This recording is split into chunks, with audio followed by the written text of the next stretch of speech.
வணக்கம். பரபரப்பு மீடியா செய்திகளுக்காக நான் நிரோஷன். நேற்று புதன்கிழமை ஏமன் தலைநகர் சானாவில் உள்ள இலக்குகளை அமெரிக்கா தாக்கியது என்று ஈரானிய ஆதரவு ஹவுதி இயக்கம் நடத்தும் அல் மசீரா தொலைக்காட்சி தெரிவித்துள்ளது. இது ஒரு ஆச்சரியமான நடைமுறை. இது ஏமனில் உள்ள ஹவுதி இலக்குகள் மீது ட்ரம்ப் நிர்வாகம் நடத்திய மூன்றாவது தாக்குதல். கடந்த சனிக்கிழமை முதலாவது தாக்குதல் நடந்தது. அதை அமெரிக்கா அறிவித்தது. திங்கட்கிழமை இரண்டாவது தாக்குதல் நடந்தது. அமெரிக்காவிடமிருந்து அதிகாரப்பூர்வ அறிவிப்பு கிடையாது. புதன்கிழமை மூன்றாவது தாக்குதல் நடந்தது. அமெரிக்காவிடமிருந்து அதிகாரப்பூர்வ அறிவிப்பு கிடையாது. ஹவுதிகளின் தொலைக்காட்சி தான் 3 தாக்குதல்களையும் அறிவித்தது. அமெரிக்காவின் மௌனத்திற்கு காரணம் தெரியவில்லை. தாக்குதல் நடத்தும் ஒழுங்கை பார்த்தால் ஒன்று விட்டு ஒரு தினத்தில் நடக்கிறது. அடுத்த தாக்குதல் வெள்ளிக்கிழமையா? செங்கடலில் கப்பல் போக்குவரத்து மீது ஈரானிய ஆதரவு ஹவுதி இயக்கம் நடத்திய தாக்குதல்களுக்கு பதிலடியாக நடத்தப்பட்ட தாக்குதல் அலைகளில் சமீபத்திய கால தாக்குதல் இது. அமெரிக்காவின் ஜனாதிபதியாக ட்ரம்ப் பதவியேற்ற பின் ஹவுதிகள் எந்த ஒரு கப்பல் மீதும் தாக்குதல் நடத்தியதாக தகவல் இல்லை. ஆனால் அமெரிக்காவோ தாக்குதல் மேல் தாக்குதலாக நடத்தி கொண்டிருக்கிறது. இனி கப்பல்கள் மீது தாக்குதல் நடத்த மாட்டோம் என்று ஹவுதிகள் பகிரங்கமாக அறிவிக்கும் வரை தாக்குதல்கள் தொடரும் போல் இருக்கிறது. ஏமனில் சானா நகரின் விமான நிலையத்திற்கு அருகில் உள்ள அல்ஜராப் மாவட்டத்தில் இந்த தாக்குதல்கள் நடந்ததாக 3 குடியிருப்பாளர்கள் பின்னர் ராய்ட்டர்ஸிடம் தெரிவித்தனர். சானாவில் உள்ள அல் தாப்ரா இயக்குநரகத்தில் உள்ள குடியிருப்பு பகுதியில் கட்டுமான பணிகள் நடைபெற்று வரும் இடம் தாக்குதலுக்குள்ளானது. ஒருவேளை அங்கு ஹவுதிகளின் தரிகடி சுரங்க கட்டுமானம் ஏதாவது நடக்கிறதா தெரியவில்லை. அல்லது அங்கிருந்த ஹவுதிகளின் தரிகடி சுரங்க கட்டுமானத்திற்கு மேல் வேறு கட்டடங்கள் கட்டப்பட்டும் இருக்கலாம். லெபனானில் ஹெஸ்போல்லா அப்படியான கட்டமைப்பை கொண்டிருந்தது. ஹெஸ்போல்லா சுரங்கங்களுக்கு மேல் பொதுமக்கள் குடியிருப்புகள் அமைக்கப்பட்டிருந்தன. இந்த சம்பவத்தில் பெண்கள் மற்றும் குழந்தைகள் உட்பட 9 பேர் காயமடைந்தனர் என்று ஹவுதிகளால் நடத்தப்படும் சுகாதார அமைச்சகத்தின் செய்தி தொடர்பாளர் அனீஸ் அல் அஸ்பஹாஹி தெரிவித்துள்ளார். தெற்கு ஏமனில் உள்ள ஏமனின் அல்பைடா மாகாணத்தில் உள்ள அல் ஸ்வைனியா இயக்குநரகத்தையும் குறிவைத்து தாக்குதல்கள் நடத்தப்பட்டதாக அல் மசீரா தொலைக்காட்சி கூறியது. இந்த மாகாணத்தில் ஹவுதிகளுக்கு சொந்தமான இராணுவ தளங்கள் மற்றும் ஆயுத கிடங்குகள் இருப்பதாக அறியப்படுகிறது. கடந்த சனிக்கிழமை ஏமனில் உள்ள ஹவுதி இலக்குகளின் மீது அமெரிக்காவின் தற்போதைய தாக்குதல் அலைகள் தொடங்கின.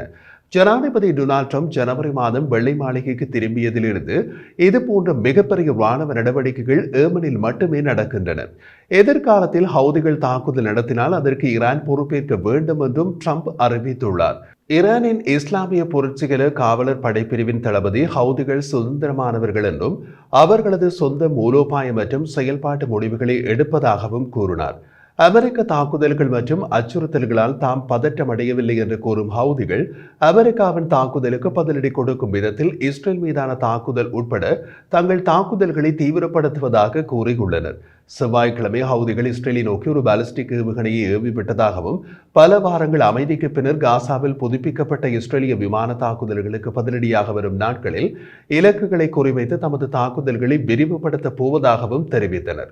இன்று வியாழன் அதிகாலை ஏமனில் இருந்து வந்த ஏவுகணைகளை தொடர்ந்து இஸ்ரேல் முழுவதும் சைரன்கள் ஒலித்ததாக இஸ்ரேலிய பாதுகாப்பு படை IDF அறிவித்தது. இந்த ஏவுகணை இஸ்ரேலிய எல்லைக்குள் நுழைவதற்கு முன்பு இஸ்ரேலிய விமானப்படையால் தடுத்து சுட்டு வீழ்த்தப்பட்டதாக IDF அறிவித்துள்ளது. நெறிமுறைகளின்படி சைரன்கள் ஒலிக்கப்பட்டன. கடைசியாக இந்த பகுதிக்குள் இந்த ஆண்டு ஜனவரி 18ஆம் தேதி இலக்கு வைக்கப்பட்டன. இஸ்ரேலின் மேகன் டேவிட் அனோ மருத்துவ சேவையின் கூற்றுப்படி ஏவுகணை வீழ்ச்சிகள் அல்லது கடுமையான காயங்கள் எதுவும் பதிவாகவில்லை. 2023ஆம் ஆண்டின் பிற்பகுதியில் ஹமாசுடனான இஸ்ரேலின் போர் தொடங்கியதிலிருந்து ஹவுதிகள் கப்பல் போக்குவரத்து மீது 100க்கும் மேற்பட்ட தாக்குதல்களை நடத்தியுள்ளனர். இந்த தாக்குதல்கள் உலகளாவிய வர்த்தகத்தை சீர்குலைத்துள்ளன. அத்துடன் ஹவுதி ஏவுகணைகளை இடைமறிக்க ஒரு விலை உயர்ந்த தாக்குதலை தொடங்க அமெரிக்க இராணுவத்தை தூண்டியது. ஹவுதிகள் ஈரானின் இஸ்லாமிய எதிர்ப்பின் அச்சு என்று அழைக்கப்படும் கூட்டணியின் ஒரு பகுதியாக உள்ளனர். ஹமாஸ், லெபனானில் ஹெஸ்போல்லா, அல் அசாத் தலைமையிலான முன்னாள் சிரிய அரசு மற்றும் ஈராக்கில் உள்ள ஷியா பிரிவு ஆயுத இயக்கங்கள் உட்பட பிராந்திய இயக்கத்தினரின் இஸ்ரேலுக்கு எதிரான மற்றும் மேற்கத்திய எதிர்ப்பு கூட்டணி ஈரானால் ஆதரிக்கப்படுகிறது.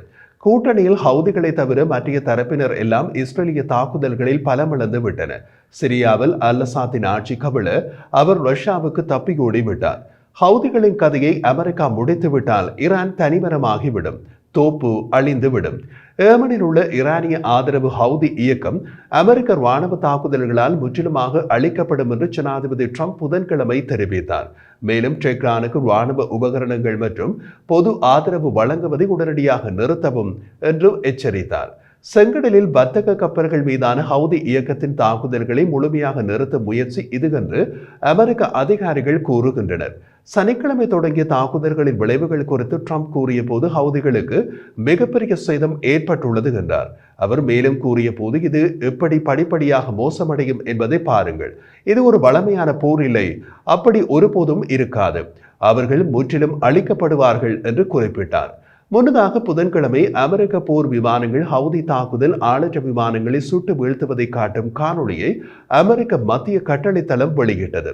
பிராந்திய கடற்பரப்பில் வலை செலுத்துவதற்கான சுதந்திரத்தை மீட்டெடுக்கும் முயற்சியில் அமெரிக்கா வார இறுதியிலிருந்து ஹவுதிகளின் பயிற்சி தளங்கள், கட்டளை மையங்கள் மற்றும் ஆயுத வசதிகளை தாக்கி வருகிறது. வடக்கு ஏமனில் பெரும்பகுதியை கட்டுப்படுத்தும் ஹவுதி இயக்கத்திற்கு எதிரான தீர்க்கமான மற்றும் சக்தி வாய்ந்த நடவடிக்கைகளை தொடங்க ராணுவத்திற்கு உத்தரவிட்டதாக ட்ரம்ப் சனிக்கிழமை கூறினார். ஹவுதி இயக்கம் கடந்த 3 நாட்களில் அமெரிக்க விமானம் தாங்கிய கப்பலை 4 முறை குறிவைத்து வான் தாக்குதலை நடத்தியதாக கூறியது. இருப்பினும் அமெரிக்க மத்திய கட்டளை தளத்தின் தளபதி அமெரிக்க விமானப்படையின் லெப்டினன்ட் ஜெனரல் அலெக்சர் கிரீன்விச் ஹவுதிகளின் கூற்றுக்களை நிராகரித்தார். அவர்கள் 100 மைல்கள் தொலைவில் இலக்கை தவறவிட்டதாக கூறினார். அவர்களின் இயலாமையின் அளவை கருத்தில் கொண்டு அவர்கள் என்ன செய்கிறார்கள் என்பதை கூறுவது கடினம் என்றும் அவர் குறிப்பிட்டார். அமெரிக்க தாக்குதல்கள் பொதுமக்கள் உயிரிழப்புகளுக்கு வழிவகுத்ததற்கான அறிகுறிகள் எதுவும் இல்லை என்றும் அவர் கூறினார். ஏமனில் ஹவுதிகளால் நடத்தப்படும் சுகாதார அமைச்சகத்தின் செய்தி தொடர்பாளர் அனிஸ் அல் அஸ்பஹாஹி இந்த தாக்குதல்களில் குறைந்தது 53 பேர் கொல்லப்பட்டனர் மற்றும் 98 பேர் காயமடைந்தனர் என்று கூறினார். அமெரிக்காவின் பாதுகாப்பு தலைமையகம் பென்டகனின் செய்தி தொடர்பாளர் ஜீன் பார்னர் நடத்தியிருந்த செய்தியாளர் மாநாட்டில் நாங்கள் எங்கள் இலக்கை அடையும் வரை மிகப்பெரிய மரண சக்தியை பயன்படுத்துவோம் என்று கூறினார். ஆனால் அது முடிவில்லாத தாக்குதலாக இருக்காது என்றும் ஹவுதிகள் வர்த்தக கப்பல்களை தாக்குவதை நிறுத்தும் போது தெளிவான முடிவு இருக்கும் என்றும் அவர் கூறினார்.